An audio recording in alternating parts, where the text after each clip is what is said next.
Queria que você abrisse a sua Bíblia no livro de Neemias, capítulo 2, versículos 17 até o verso 20. Esse é um texto que tem marcado a vida da igreja ao longo da sua história. Neemias, capítulo 2, versículos 17 até o verso 20, onde a palavra do Senhor nos diz assim: Mas aí eu lhes disse: vejam como é difícil a nossa situação. A cidade de Jerusalém está em ruínas e os seus portões foram destruídos. Vamos construir de novo as muralhas da cidade e acabar com essa vergonha. E então contei a eles como Deus havia me abençoado e me ajudado, e também contei o que o rei me tinha dito, e eles disseram: vamos começar a reconstrução, e se aprontaram para começar o trabalho. Porém Sambalate, Tobias e um árabe chamado Gesem souberam do que estávamos fazendo, e eles começaram a rir e a caçoar de nós, e disseram: o que é que vocês estão fazendo? Vocês vão se revoltar contra o rei? E eu respondi: o Deus dos céus nos dará sucesso. Nós somos servos dele e vamos começar a construir. Mas vocês não podem ser donos de nenhuma propriedade em Jerusalém, e não têm nenhum direito de cidadãos, e não têm nenhuma parte nas tradições religiosas do povo de Israel. Na verdade, a versão mais conhecida pela igreja é a versão antiga de Almeida, que dizia assim, capítulo 2, verso 20: o Deus dos céus é que nos fará prosperar, e nós, seus servos, nos levantaremos e edificaremos. Esse tem sido um texto que marcou a história desta igreja, porque desde o começo desta obra de construção, ele se tornou o lema bíblico da construção do templo. Isso aconteceu há 34 anos atrás. E durante todos esses anos, esse versículo tem acompanhado a história dessa construção. Disse o diretor da Universidade de Colômbia, há vários anos atrás, que existem 3 classes de pessoas no mundo: aqueles que não sabem o que está acontecendo, aqueles que assistem o que está acontecendo e aqueles que fazem as coisas acontecerem. E foi isso que aconteceu com Neemias e o seu povo naquele tempo. E por isso eu quero começar a olhar para esse texto, e na pequena mensagem que Neemias lança para o povo, desafiando-os a reconstruírem os muros da cidade de Jerusalém e colocarem ali as suas portas, ele vai nos ajudar a perceber as oportunidades que Deus coloca diante de nós no meio dos desafios. A primeira oportunidade que eu vejo aqui nesse texto vai aparecer no verso 17 que nós lemos. Mas aí eu lhes disse: vejam como é difícil a nossa situação. A cidade de Jerusalém está em ruínas e os seus portões foram destruídos. Vamos construir de novo as muralhas da cidade e acabar com essa vergonha. Para você entender um pouquinho da história, o povo havia voltado do cativeiro há cerca de 100 anos e a cidade ainda estava em ruínas. A Bíblia diz que Neemias havia chegado, e o texto nos fala que ele saiu para fazer uma verificação da situação da cidade, e ele viu um negócio meio caótico naquele contexto. A Bíblia diz que ele pegou uma mula. A mula é o animal mais forte e mais capaz de subir em terrenos acidentados. Ele pega uma mula, mas ele não conseguiu com a mula circundar a cidade no perímetro em que seria colocado o muro. Por quê? Porque existiam montões de entulho que não podiam ser escalados pela mula. Então ele achou um caminho, como ele não conseguiu dar a volta, ele voltou pelo mesmo caminho, diz a Bíblia, para entrar pela mesma porta, porque ele não conseguiu circundar. A Bíblia também vai nos dizer que a última tentativa para a reconstrução havia fracassado pelas pressões políticas há cerca de 15 anos. 15 anos antes de Neemias chegar, o povo tentou começar alguma coisa, mas eles foram tremendamente pressionados pelas questões políticas, as mesmas que estavam acontecendo agora, em que Neemias havia chegado, e eles se renderam àquelas pressões e pararam. E desde então as pessoas haviam se acomodado à realidade em que viviam. É interessante que a gente vai se acostumando com as coisas, não é? E a ideia que o texto bíblico dá é que os montões de entulho na volta da cidade já não eram mais vistos pela população. Eles estavam acostumados com aquilo. Eu fui a Belém do Pará e tem um terreno lá que nós estamos construindo, uma área nova do seminário de Belém do Pará, e esse terreno ficava no fundo de umas casas. Então só havia aquele terreno livre e o fundo das casas para ele. E interessante era que todos os moradores ali pegavam o lixo e jogavam no terreno. E o terreno era uma montoeira de lixo. Agora o interessante é que eles jogavam e continuavam jogando o lixo no terreno, e onde tem lixo tem ratos. E ali havia uma infestação de ratos. E para onde iam os ratos? Para dentro da casa do pessoal que estava jogando lixo. E quando nós entramos com as máquinas ali para limpar o terreno e tirar o lixo de lá, porque nós vamos construir, eles continuaram jogando lixo. E a gente dizia para as pessoas: olha, nós estamos aqui tentando eliminar os ratos que entram na sua casa, não joga lixo. E eles continuavam jogando. E aí então os operários da obra ficaram com muita raiva, e toda vez que eles jogavam o lixo, eles começaram a queimar o lixo. E na medida em que eles queimavam o lixo, adivinha para onde ia a fumaça? Para dentro da casa daquelas pessoas. E as pessoas diziam assim: olha, para de queimar o lixo, porque está entrando fumaça na nossa casa. E os operários diziam assim: para de jogar o lixo, que a gente para de queimar. E a ideia que está ali acontecendo é que a gente se acomoda de tal maneira com as coisas que estão à nossa volta, que a gente não é capaz de enxergar a realidade e não consegue perceber que às vezes essa realidade é comprometedora para nós mesmos. E é isso que está acontecendo aqui no contexto de Neemias. Eles estavam há 100 anos acostumados com os montões de pedra, com as portas quebradas, com a impossibilidade de subir aquela montanha de pedra, de ter que dar a volta outra vez, de os inimigos de Israel entrarem e saírem da maneira que quisessem, porque a realidade tinha sido assimilada e ninguém queria mudar aquilo. Estava bom, estava confortável. E aí, quando se falava em reconstruir, então vinham os medos. Olha, esse negócio é complicado demais. Você já pensou construir a muralha da cidade? Alguns estudiosos dizem que a cidade naquela época não era tão grande, mas a muralha da cidade era uma obra feita de pedras, que teria 12 metros de altura, por 7 metros de largura, 12 metros de altura, por 7 metros de largura, toda de pedra, tá? E um perímetro de 500 metros. Não era uma obra pequena, ainda que a cidade fosse pequena, porque eu pensei que o perímetro da cidade fosse maior do que 500 metros, mas se você colocar isso em metro cúbico, já fez a conta? Eu não consegui fazer.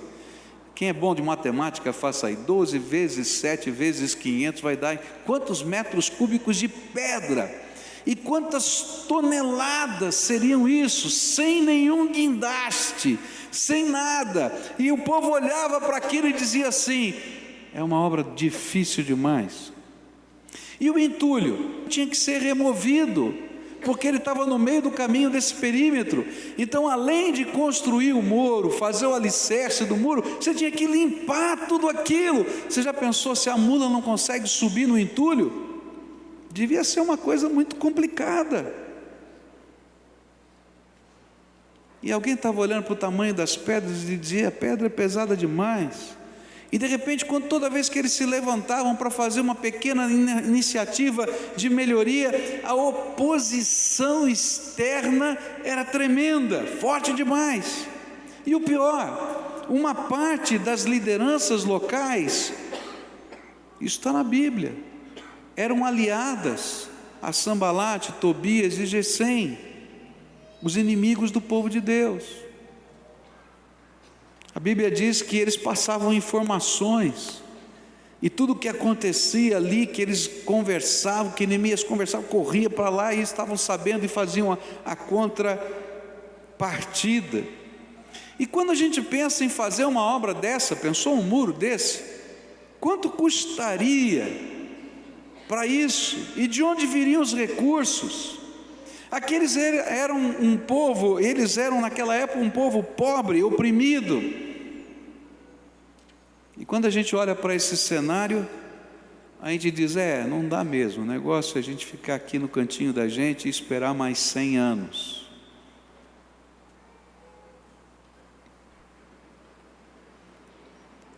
Afinal de contas, se a gente colocar umas plantinhas no montão de entulho, quem sabe fica bonitinho. A gente pode fazer algumas coisinhas assim,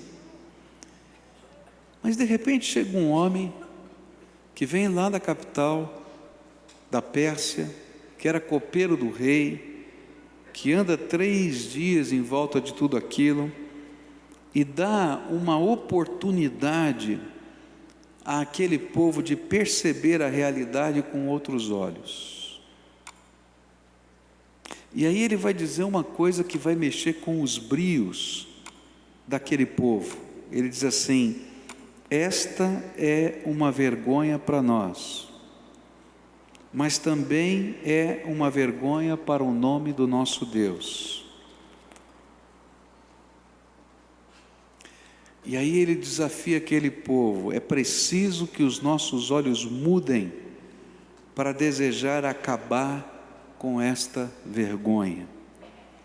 E a grande lição que podemos aprender dessa primeira parte do texto é que, se os nossos olhos não se moverem da acomodação para a motivação de mudarmos a nossa própria realidade, nunca nada vai mudar.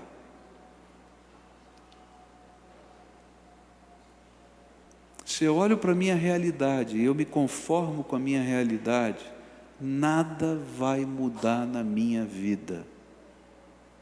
Presta atenção nisso, porque às vezes a gente está parado no tempo e no espaço, e Deus está dizendo para a gente: vamos mudar a lente dos óculos para enxergar a vida sob uma nova perspectiva.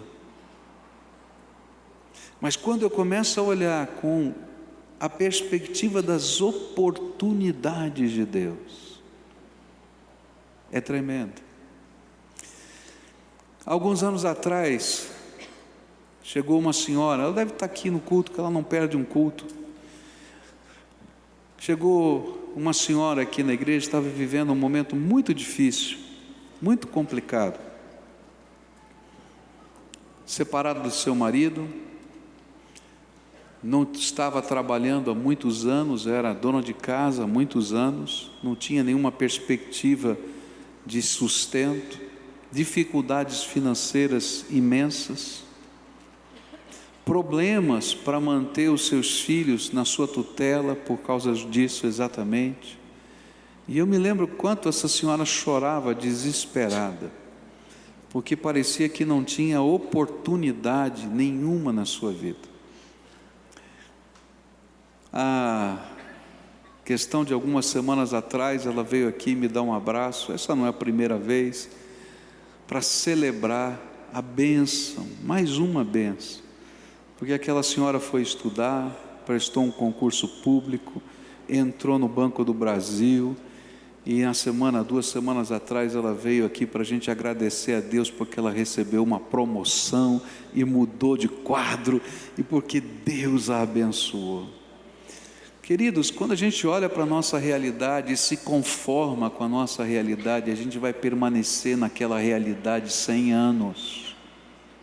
Mas quando eu enxergo a realidade como um desafio de Deus, e creio no potencial que Deus tem para a minha vida, eu me levanto para construir um novo futuro. E é disso que Neemias está falando. O Deus dos céus é quem nos fará prosperar, e nós, os seus servos, nos levantaremos e edificaremos. Ele não falou quanto custava para colocar o muro direito, ele não falou qual deveria ser a estratégia de trabalho. Naturalmente a estratégia teve que ser delineada, mas o importante é que a primeira coisa que tinha que mudar no coração daquele povo eram os seus olhos. A primeira coisa que tinha que mudar no coração daquele povo era o seu coração. E na medida em que os seus olhos e o seu coração mudassem, as coisas de Deus aconteceriam. E queridos, na vida da gente é exatamente assim. Às vezes Deus coloca diante de nós alguns desafios que parecem grandes demais, difíceis demais, complicados demais. Mas queridos, se Deus é por nós, você acredita nisso? Se Deus é por nós, e Ele usa os meios mais estranhos possíveis. Quando você lê o livro de Neemias, por exemplo, você vai perceber o seguinte: ele está lá no palácio, ele está no palácio, e ele recebe as notícias da sua terra, problemas, ele começa a chorar, ele começa a orar durante 4 meses, dizendo: Deus, o que eu posso fazer? O que dá para fazer? O que a gente pode fazer? O Senhor tem que melhorar essa história. Deus dá para ele a visão de que algo novo tinha que acontecer. A história já era a mesma há 100 anos, mas Deus mudou a mente de um homem, e ele começou a orar dizendo: Senhor, esse cenário tem que mudar. Era uma pessoa só, e ele está um dia no palácio, ele não tem estratégia, ele não tem plano, ele não tem nada, ele só tem um coração motivado, mais nada. Ele está lá servindo o rei, ele era o provador do vinho que o rei bebia, da comida que o rei bebia, porque se ela fosse envenenada, quem morria era ele, era isso mesmo. E ele está lá experimentando, diz a Bíblia que ele experimentou a comida para servir para o rei, e o rei estava vendo, e disse para Neemias: Neemias, você está muito triste, o que está acontecendo com você? E olha só que coisa tremenda, não foi articulado, não foi planejado, foi uma oportunidade de Deus. Aquele homem manda um bilhetinho para o céu, ele diz assim: eu orei ao Senhor, está lá na Bíblia, e ele manda um bilhetinho para o céu: Senhor, dá-me graça, Senhor, dá-me graça. E ele diz assim: ó rei, como é que eu não posso estar triste se a cidade onde os meus antepassados nasceram está em ruínas, e o povo vive no meio da ruína? E aí o rei olha para ele e diz assim: o que você quer que eu faça?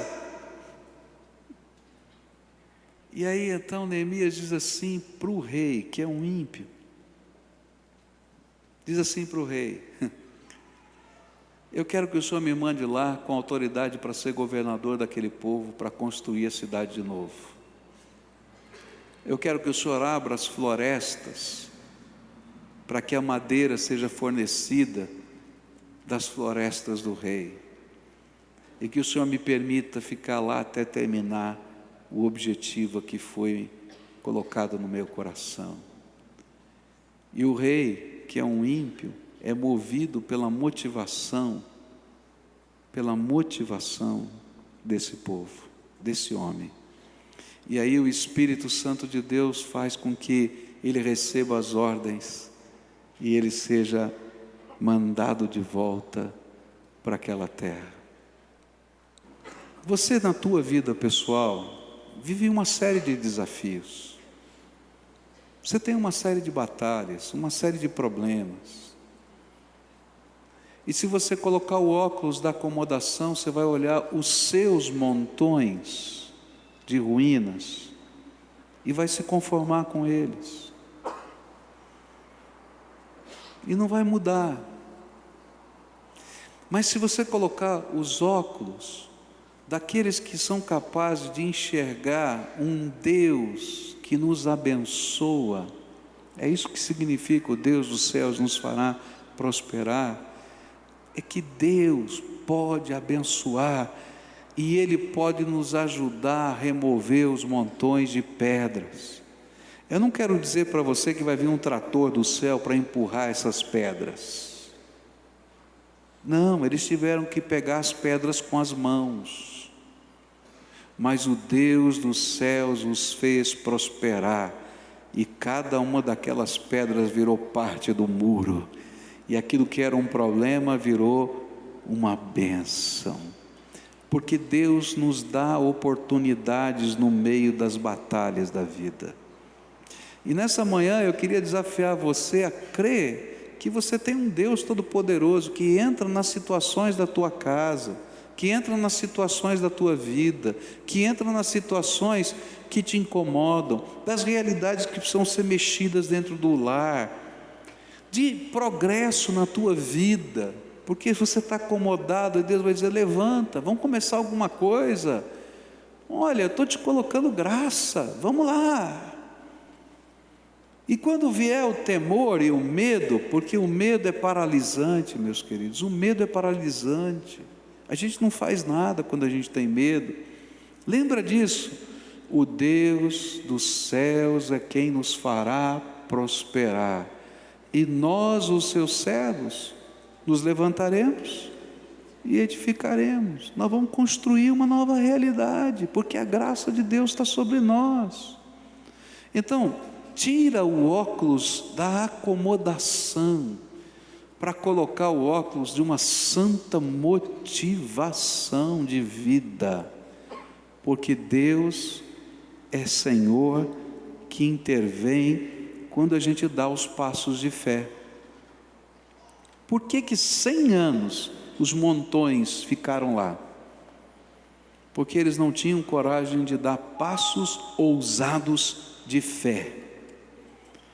Mas quando eles deram os primeiros passos ousados de fé, Deus colocou a sua mão de graça e fez as coisas acontecerem. Está na hora de você colocar na tua vida passos ousados de fé, porque o Deus dos céus é quem nos fará prosperar, e nós, seus servos, nos levantaremos e edificaremos.